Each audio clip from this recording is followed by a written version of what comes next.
আসসালামু আলাইকুম এভরিওয়ান। আজ আমি চিংড়ি মাছের মালাইকারি বানাবো। মালাইকারি বানানোর জন্য প্রথম যেটা লাগবে সেটা হচ্ছে নারকেল।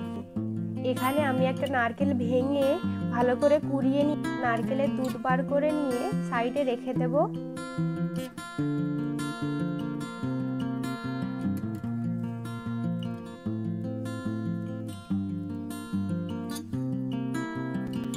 আমি এখানে এরকম সাইজের চিংড়ি মাছ পেয়েছি তাই এটাই নিচ্ছি। এর থেকে বড়ও আপনারা চাইলে নিতে পারেন। চিংড়ি মাছগুলোকে ভালো করে কেটে বেছে নেবো। তারপর ভালো করে ধুয়ে নিয়ে কড়াই সাদা তেলের উপর নুন আর হলুদ দিয়ে ভালো করে ভেজে রেখে দেবো।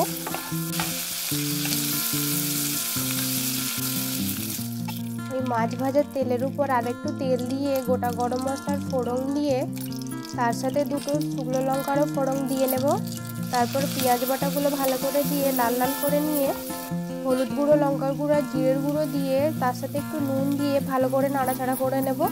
পেঁয়াজের মশলাটা একটু ভাজা ভাজা হয়ে গেলে তার উপর একটু জল দিয়ে ফুটিয়ে নিয়ে মাছগুলো ওটা দিয়ে দেবো।